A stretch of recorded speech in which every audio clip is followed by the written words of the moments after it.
అందరికీ నేను ఈరోజు కాన్సెప్ట్ ఏంటంటే స్టవ్. సో ఈ స్టవ్ అనే కాన్సెప్ట్ని సెలెక్ట్ చేసుకున్నాను. ఎందుకు సెలెక్ట్ చేసుకున్నానో కూడా చెప్తాను. మనం మార్నింగ్ లేచిన దగ్గర నుంచి ఈవినింగ్ దాకా ఏదో ఒకటి తింటూనే ఉంటాం.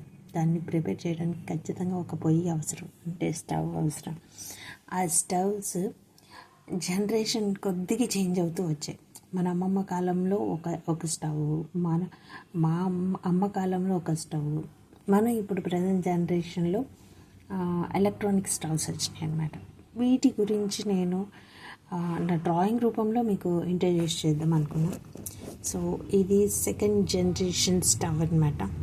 ఇది కిరోసిన్తో రన్ చేస్తారు ఈ స్టవ్ని. సో ఆ పైన టీ పాట్, ఓకే. అండ్ ఇది వచ్చి కట్టెల పొయ్యి. అంటే కట్టెల పొయ్యి ఎంత ఈజీగా తయారు చేసుకోవచ్చు అంటే 2 రాళ్ళు 3 రాళ్ళు దొరికితే కట్టెలు ఉంటే చాలు, కట్టెల పొయ్యి వచ్చింది. కానీ దాన్ని మండించడమే చాలా కష్టం అన్నమాట. సో ఇదేంటంటే మనం భోగి మంట వేసిన తర్వాత భోగి కుండ పెట్టి నీళ్ళు కాసుకుంటారు అనమాట. 2 స్టోన్స్ పెట్టి వేసిన డ్రాయింగ్ ఇది.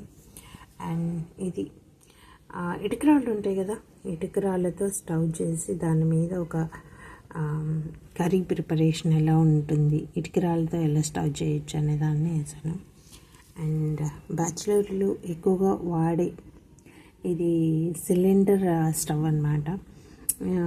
మ్యాక్సిమం రూమ్స్లో చాలా ఈజీగా దీన్ని పెట్టేసుకొని ఒక 2-3 కేజెస్ సిలిండర్స్ ఇవి.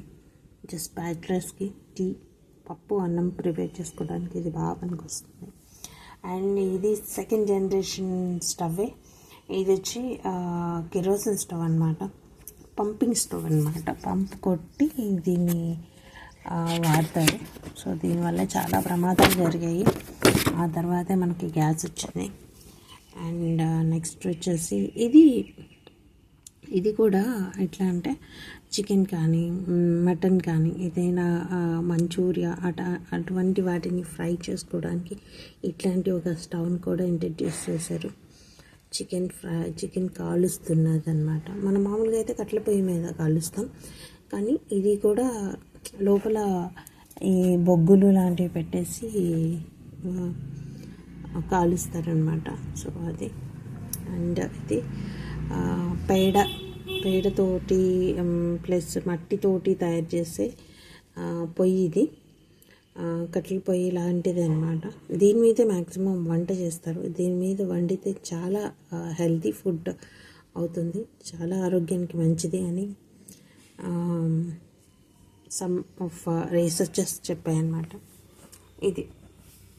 ఇది మామూలుగా మనం ఎక్కడైనా ఫారెస్ట్ వెళ్ళినప్పుడు లేకపోతే లేక్స్ దగ్గరికి వెళ్ళినప్పుడు ఇలా టీ వేడి చేసుకుంటారు. 4 కట్టెలు పెట్టేసి అట్లా హ్యాంగ్ చేసేసి సో టీని ఇలా వేడి చేసుకుంటారు. స్టిక్ ఫైర్ అన్నమాట. అండ్ తర్వాత వచ్చేసి ఇది మామూలుగా బేకింగ్స్లో వాడతారనమాట. ఇటువంటి మొత్తం క్లోజ్ చేసి మామూలుగా ఇక్కడ ఒక డోర్ ఉంటుంది. ఈ డోరు ఓపెన్ చేసేసి దాని లోపల మనం ఏదైతే మటన్ కానీ చికెన్ కానీ లేకపోతే కేక్ కానీ ఇట్లా లోపల పెట్టేసి మూత వేసేస్తారు. లోపల ఉన్న ఫైర్ తోటి బాయిల్ అవుతుంది. ఇది వచ్చి పొగ గొట్టం. ఈ గొట్టంలోంచి పొగ వెళ్ళిపోతుంది. పురాతన కాలంలో వంటగదుల్లో ఇలాంటివి చిమ్నీస్ ఉండేవన్నమాట. ఇప్పుడు వేరే వచ్చినాయి. Yes, this is our version. మన వర్షన్ పోయి అనమాట. ఫిలిప్స్ ఇండక్షన్ స్టవ్ నా దగ్గర ఉంది.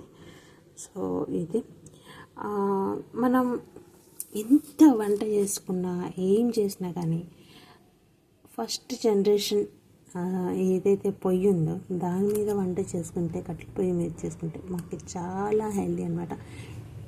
ఎందుకంటే మనం చాలా చెట్ల నుంచి కట్టెలు పోగు చేసుకుంటాం. సో దాంట్లో ఉన్న మెడిసినల్ వాల్యూస్ అనేవి ఆ పొగ రూపంలో మన వంటకాలని తాకడం వల్ల మనకి ఆ హెల్దీ విటమిన్స్ మన బాడీలోకి వస్తాయి. సో అది ఫస్ట్ రీజన్. అండ్ ఇంకోటి వచ్చేసి పొగ అంటే కుక్ చేసే విధానం కూడా ఒకటి ఉంటుంది అనమాట. ఆ కుక్ చేసే విధానం వల్ల కూడా మనకి హెల్త్ వస్తుంది.